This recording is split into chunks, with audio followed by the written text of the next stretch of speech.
안녕하십니까. 자, 이 강의 이어서 페이지 29, 자, 폭발 이론에 대해서 보겠습니다. 자, 폭발이라는 것의 정의를 먼저 보시면은요, 연소 반응이 급격히 진행이 된다, 이렇게 설명하고 있습니다. 그죠? 급격히 진행된다. 즉, 정상 연소에 비해서 연소 속도와 화염장파 속도가 빠른 비정상 연소 반응이다, 이렇게 얘기를 하고 있습니다. 용어가 중요한 건 아니고요. 그 다음에 폭발의 종류는 크게 두 가지로 보시면 됩니다. 자, 충격파의 전파 속도에 따라서 폭연과 폭갱으로 나뉘어진다. 자, 일단 수치는 좀 이따 보고요. 자, 폭연은 뭐냐 보시면은 기준이 일단은 충격파의 전파 속도를 얘기하고 있습니다. 그래서 음속보다 느리게 전파된다. 그러면 우리가 폭연이라고 하고요. 그 다음에 충격파가 음속보다 빠르게 이동하는 현상은 우리가 폭갱이다, 이렇게 얘기하고 있습니다. 그래서 폭갱파, 우리가 여기서 폭연시 폭갱파의 전파 속도죠. 그래서 1000에서 3500 m/s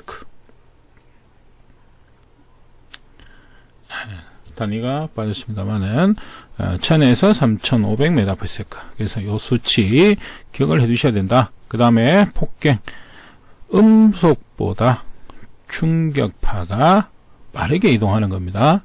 그죠? 그래서 요 두 개를 이렇게 비워놓고, 그죠? 쓰라, 이런 식으로 보기가 주어졌을 때 구분할 수 있어야 된다. 자, 그 다음에 이제 폭갱, 유도, 거리가 있습니다. 자, 최초의 완만한 연소가 격렬히 폭갱으로 발전할 때까지 거리. 그렇죠? 자, 폭갱, 유도 거리가 되겠습니다. 그래서 처음에 그냥 연소가 이루어지다가 어느 순간, 강렬한 폭발 현상이 발생하는 그때까지의, 거리를 얘기하고 있습니다. 그래서 여기서 중요한 것은 뭐다? 폭갱, 유도 거리가 짧은 경우. 이게 짧을수록 위험하다. 그죠? 이게 짧을수록 위험하기 때문에 이렇게 짧아지는 경우가 어떤 경우냐? 크게 네 가지가 나오고 있습니다. 그래서 혼합가스가 정상 연소 속도가 큰 혼합가스일수록 짧다. 그죠? 그 다음에 관속에 방해물이 있거나 관지름이 짧을수록 짧다. 압력이 높을수록 짧다. 점화원의 에너지가 강할수록 짧다. 그래서 실제로 짧을수록 위험하다. 이런 개념에서 보시게 되면 이 네 가지가 이제 여러분들 충분히 보기에서 찾아낼 수가 있을 겁니다. 그죠? 그래서 폭갱 유도 거리가 보다 짧을수록 위험하다. 그죠? 자, 그걸 좀 기억하시면 되겠습니다. 자, 그 다음에 폭발에 영향을 주는 인자가 되겠습니다. 그죠? 영향인자, 이렇게 보시면 되고요. 자, 첫 번째, 온도. 자, 발화점이 낮을수록 폭발하기가 쉽다. 발화점. 스스로 불이 붙는 겁니다. 그죠? 그게 낮을수록. 그러니까 만약에 10도씨에서 지 스스로 불이 붙는다. 이럴 경우, 50도에서 불이 붙는 거에 비해서 훨씬 더 위험하겠죠. 그죠? 그래서 발화점이 낮을수록 폭발하기가 쉽다. 자, 그 다음에 나오는 것이 조성, 폭발 범위가 되어 있습니다. 그죠? 폭발 범위가 넓을수록 폭발의 위험이 크다, 이렇게 되어 있습니다. 폭발 범위는 기본적으로 산소나 공기 중, 그죠? 공기 중 또는 산소 중에서 비율로 존재할 때, 그죠? 폭발할 수 있는 그 하한과 상한의 범위를 얘기하고 있습니다. 그래서 기본적으로 넓을수록 위험하다, 이렇게 얘기를 합니다. 자, 그렇지만 아세틸렌, 산화에틸렌, 히드라진, 오존 등은 조성에 관계없이 조건이 형성되면 단독으로도 폭발할 수가 있다, 이렇게 되어 있죠. 그래서 아세틸렌의 경우는 압력이 가해졌을 경우 우리가 분해 폭발, 이런 것들, 그 다음에 산화에틸렌, 이런 것들은 산소를 가지고 있습니다. 그죠? 마찬가지 다른 것들도. 그래서 자기 연소를 할 수가 있다는 거죠. 그 다음에 일반적으로 가연성가스는 공기 중보다는 산소입니다. 산소 중에서 더 넓어진다. 네. 자, 그 다음에 압력. 자, 일반적으로 가스의 압력이 높아질수록 발화점은 낮아지고 폭발 범위는 넓어지는 경향이 있다. 이렇게 되어 있죠. 그래서 가스 압력이 높아질수록 폭발의 위험이 크다. 이거는 일반적인 가스입니다. 일반적인 가스에 적용되지 않는 두 가지가 뭐냐면 수소와 일산화탄소가 되겠습니다. 자, 이 내용은 기억을 해 두셔야 된다. 자, 수소는 10atm 정도까지는 좁아지나 그 이상에서는 넓어진다. 그러니까 좁아졌다가 넓어지는 형태고요. 일산화탄소는 압력이 높아질수록 좁아진다. 이렇게 되어 있죠. 그래서 수소는 10atm 정도까지 폭발 범위가 좁아지다가 그 이상이 되면 다시 넓어지고요. 일산화탄소는 압력이 높아질수록 좁아진다. 일반적으로 여기서 얘기를 하고 있죠. 가스는 압력이 높아질수록 위험이 크다 이렇게 되어 있는데 일산화탄소는 높아질수록 폭발 범위가 좁아진다 이렇게 얘기를 하고 있습니다. 그죠? 그래서 수소와 일산화탄소의 폭발 범위의 변화, 그죠? 압력에 따른 폭발 범위가 어떻게 변화하는지, 자, 이 내용은 좀 기억을 해 두셔야 되겠습니다. 자, 그 다음에 용기의 크기와 형태가 되겠습니다. 자, 온도 조성, 압력 등의 조건이 갖추어져 있어도 용기가 적으면 발화하지 않거나 발화를 해도 화염이 전파되지 않고 도중에 꺼져버린다 이렇게 되는 거죠. 자, 그래서 이제 용기의 어떤 크기가 중요하고, 그래서 가스에 따라서 각각의 가스에 따라서 사용 용기가 틀려지는 그런 것을 얘기하고 있습니다. 자, 먼저 소염 현상, 이건 용어입니다. 그죠? 발화된 화염이 전파되지 않고 꺼져버리는 현상이다. 그죠? 자, 그 다음에 안전간극. 자, 이건 좀 기억을 해 두셔야 됩니다. 자, 어떤 위험물질의 화염 전파 속도를 알아보기 위해서 표준 용기 이렇게 되어 있죠. 내용적은 8리터, 틈새 길이는 25mm 이렇게 되어 있습니다. 그죠? 그래서 일단 이렇게 되어 있고 요 틈새가 이런 식으로 틈이 있는데요. 요게 점화봉을 가지고 있고, 그죠? 요게 내용적이 8리터입니다. 8리터. 그 다음에 요 폭, 그죠? 요 폭이 25mm. 자, 이렇게 했을 때 내부에서 불을 붙여가지고 이 틈으로, 그죠? 바깥쪽으로 화염이 전파돼서 불이 붙는지 안 붙는지를 확인을 하는 거죠. 그래서 이제 이 안전간극을 가지고 시험을 하는 겁니다. 실험을 통해서 지금 보시는 것 같이 안전간극에 따른 폭발 등급이 이렇게 나오고 있죠. 그래서 일반적인 가스는 대부분의 가스들입니다. 그죠? 대부분의 가스들은 폭발 1등급이다. 이렇게 얘기를 하고 있고요. 안전간극은 0.6mm를 초과한다. 그래서 이 틈 자체가 0.6mm 이상 커져도 불이 화염이 전파되지 않는다. 이렇게 되는 거죠. 그 다음에 에틸렌과 석탄가스 등 폭발 2등급은 0.6mm 이하 0.4mm 초과. 그러니까 이거보다는 더 간격이 좁아지죠. 그죠? 그 다음에 수소, 아세틸렌, 이氧화탄소, 수성가스. 자, 이런 것들은 안전간극은 0.4mm 이하다. 이렇게 되어 있습니다. 그러니까 0.4mm를 넘어가 버리면 화염이 전파돼 버린다는 거죠. 그래서 얘들은 등급이 커질수록, 그죠? 커질수록 위험하다. 이렇게 보시면 되겠습니다. 그죠? 그래서 1등급보다는 2등급이, 2등급보다는 3등급이, 3등급이 위험하다. 이렇게 보시면 되고요. 그 다음에 이제 이 안전간극 수치, 그죠? 수치, 요걸 좀 기억을 해 두시면 되겠습니다. 자, 그 다음에 이제 나오는 교재 내용은 방폭구조. 자, 방폭구조.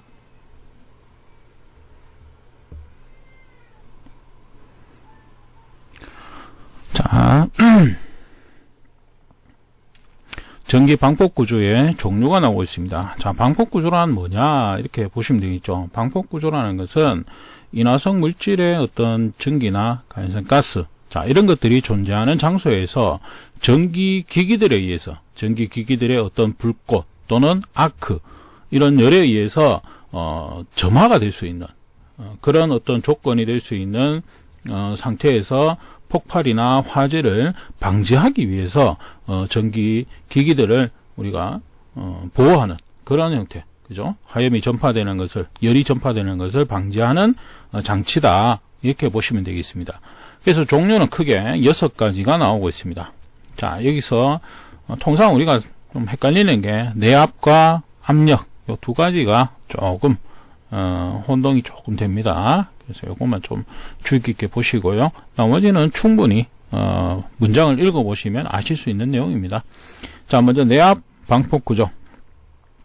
자, 내부의 폭발성 가스의 폭발이 일어나는 경우, 이렇게 얘기하고 있습니다. 그래서 내부 폭발, 이렇게 되겠죠. 내부의 폭발, 그죠? 내부에서 폭발이 일어나는 겁니다. 그래서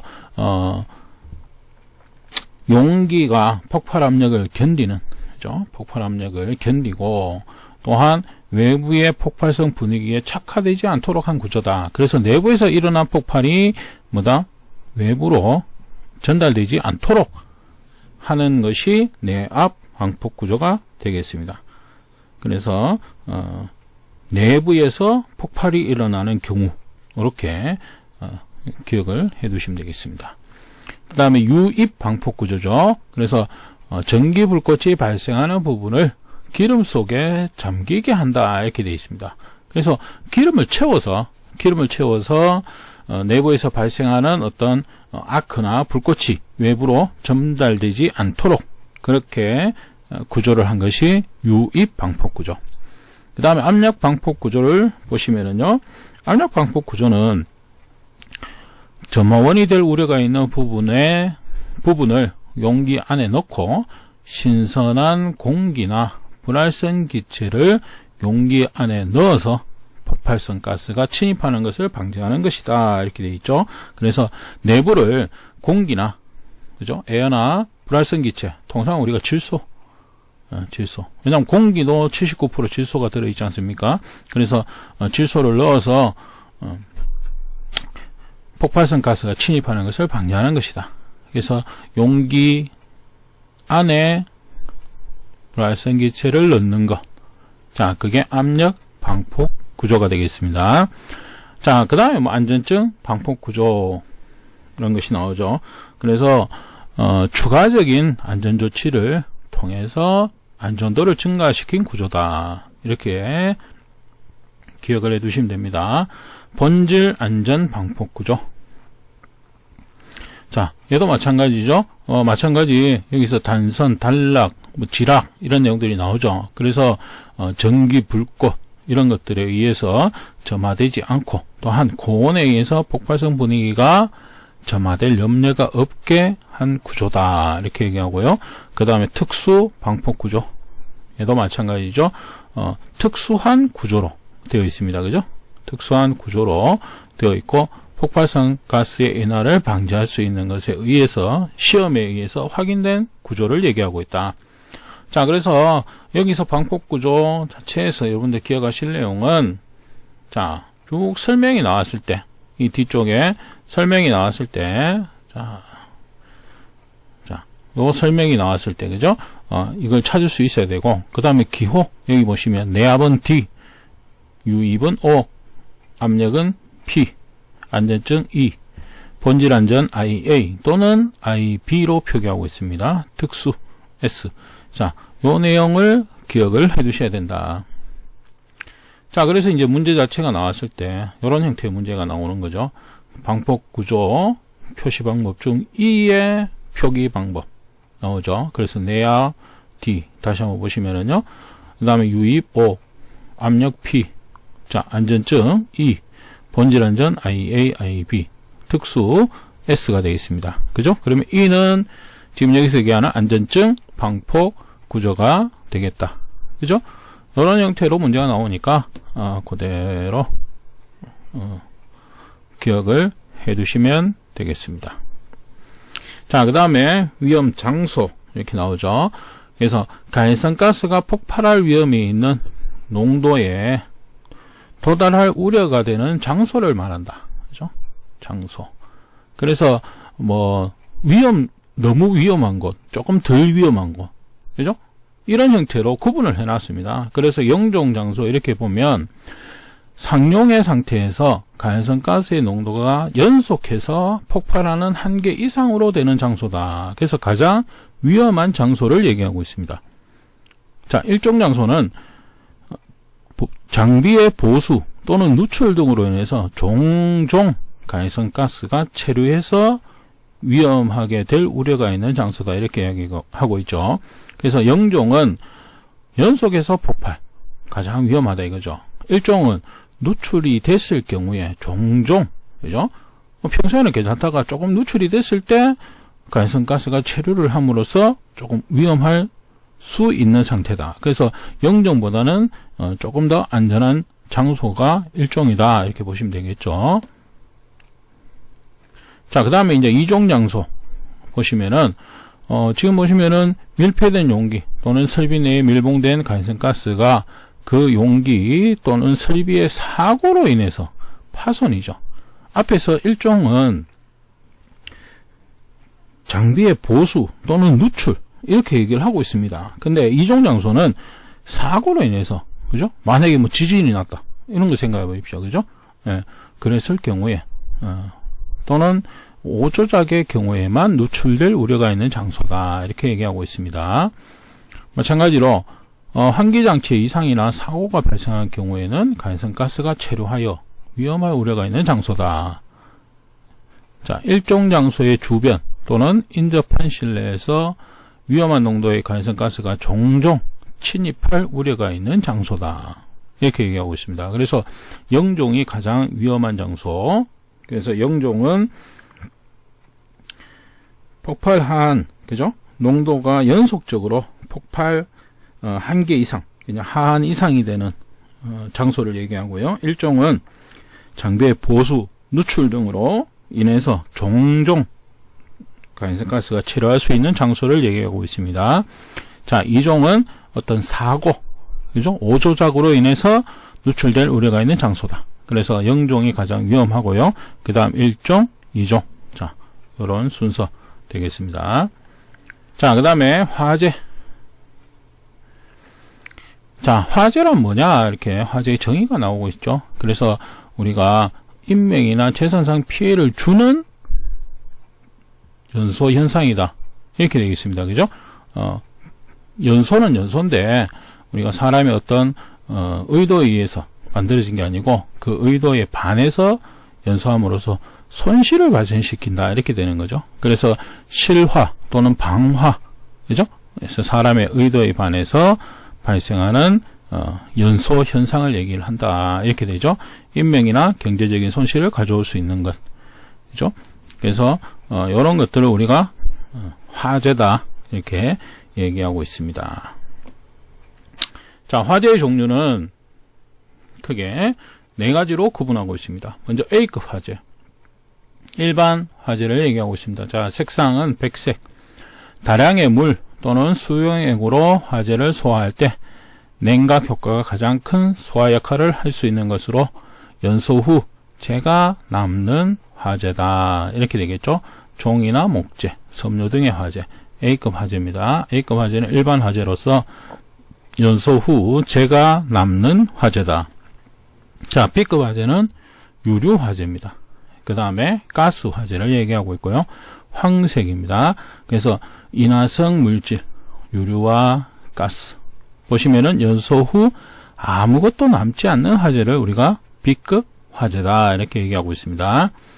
자, C급 화재. 전기 화재를 얘기하고 있고요. 청색으로 표시를 합니다. 전기에 의해서 발열체가 발화원이 되는 화재를 얘기를 한다. 합선, 과전류, 지락, 누전, 정전기 불꽃, 전기 불꽃, 아크 불꽃 이런 것들이죠. 그래서 전기에 의해서 발생하는 화재를 얘기하고 있다. 그래서 여기 참고 내용 보시면은 그죠? A급 화재, B급 화재, C급 화재, D급 화재. 자, D급 화재는 자, 뒷페이지 보시면은 금속 화재입니다. 가연성 금속재 화재를 얘기하고 있습니다. 마그네슘, 알루미늄, 철, 티탄 등의 분말 화재 이렇게 얘기를 하고 있죠. 그래서 금속재의 화재를 우리가 금속화재, D급 화재라고 하고 있다. 그래서 A, B, C, D. 자, 앞 페이지 다시 넘어가서 이 네 가지, 그죠? 지금 보시면은 이 네 가지를 충분히 여러분들 구분할 수 있어야 된다. 자, 그 다음에 소화제도 가끔 문제가 나올 수 있습니다. 그죠? D급 화재는 건조사, 모래를 얘기하고 있습니다. 건조사. 그 다음에 A급 화재는 물 또는 수용액, 물을 이용하고요. B급 화재는 물을 사용하지 못합니다. 유류나 가스, 유류 같은 경우는 물을 뿌렸을 때, 자, B급 화재는 물을 사용하지 못한다. 물을 사용했을 때 유류의 경우, 기름의 경우는 물보다 비중이 가볍기 때문에 화염이 전파되는, 그죠? 물을 따라서 전파되는 그런 문제점을 가지고 있고요. 가스의 경우는 물과 반응을 해서 어떤 독성 물질 또는 뭐 어떤 다른 생성 물질을 만들어냄으로써 문제가 발생할 수 있다는 거죠. 그래서 물을 사용하지 못합니다. 자, C급 화재, 전기 화재는 CO2 분말. 그래서 요 표 내용을 꼭 기억을 해 두시면 되겠다. 그 다음에 이제 소화 방법입니다. 크게 우리가 소화 방법은 네 가지가 되겠습니다. 자, 요 네 가지 기억을 해 두셔야 되겠죠. 제거, 소화, 화재로부터 연소물을 제거하는 방법이다. 이렇게 되어 있는데요. 이거는 이제 우리가 일반적으로 산불 화재 이렇게 보시면 됩니다. 그죠? 산불 화재는 화염이 진행하는 방향에 미리 가서, 그죠? 진행하는 쪽으로 미리 가서 가염 물질을 제거를 하는 거죠. 그래서 나무를 없앤다, 뭐 이런 것들이 있죠. 도랑을 판다, 이런 식으로 해서 가염물을 제거하는 것. 그 다음에 질식소화. 이거는 뭡니까? 공기를, 그죠? 산소의 농도를, 공기 중 산소 농도를 떨어뜨리는 것이다. 이렇게 되어 있죠. 그래서 산소의 양을 16% 이하로 했을 경우 연소를 중단시킨다. 기본적으로 우리가 연소는 앞에서 우리가 연소의 3요소 이렇게 나왔죠. 필요한 게 세 가지. 그게 뭐다? 가염물. 그죠? 가염물. 그 다음에 뭐 있어요? 산소 공급원. 그 다음에 점화원. 이렇게 되어 있었죠. 그래서 연소를 하기 위해서 필요한 이 산소, 그죠? 산소의 양을 16% 이하로 떨어뜨리는 겁니다. 그래서 질식해서 불이 꺼지게 하는 거죠. 냉각소화. 자, 물 등을 사용해서 냉각함으로써 가염물을 발화점 이하의 온도로 낮춘다. 이렇게 되어 있습니다. 그죠? 온도를 낮춤으로써 연소의 진행을 막는 것이다. 그래서 우리가 통상 냉각소와 물을 사용합니다. 그죠? 근데 물을 사용하는 이유가 뭐냐? 이러면 물의 증발 잡열이 크기 때문에. 그죠? 증발 잡열이 크기 때문에. 그죠? 우리가 물을 소화제로 사용하는 이유가 되겠습니다. 자, 그 다음에 희석소화 이렇게 나오죠. 그래서 가연성 가스의 산소 농도, 가연물의 조성을 연소 한계점 이하로 만들어서 소화하는 방법이다. 그래서 질식과는 좀 틀리죠. 그죠? 질식은 산소의 농도를 떨어뜨리는 것이고, 희석은 우리가 뭐 질소를 또는 이산화탄소를, 그죠? 이런 식으로 희석을 시켜버립니다. 그래서 산소의 농도 또는 가연물질, 그래서 뭐 가스의 어떤 하한 밑으로, 상한 위로 이런 식으로 떨어뜨려서 희석을 시킨다. 이렇게 얘기를 하고 있습니다. 그래서 소화 방법 지금 네 가지. 제거소화, 질식소화, 냉각소화, 희석소화. 뭐 희석소화는 뭐 잘은 안 나옵니다만, 그죠? 그 다음에 제거소화는 기본적으로 산불의 소화 방법 이렇게 생각하시면 되고요. 질식소화에서는 16% 산소의 양을 떨어뜨리는 것이고, 냉각소화는 물을 이용한다. 그죠? 냉각을 시키는 것입니다. 근데 물을 쓰는 목적은 뭐냐? 물의 증발 점유율이 크기 때문에 우리가 물을 소화제로 사용한다. 이렇게 보시면 되겠습니다. 자, 여기까지 이번 강의는 마치고요. 또 다음 강의 때 뵙도록 하겠습니다. 자, 이번 강의는 여기에서 마치도록 하겠습니다. 감사합니다.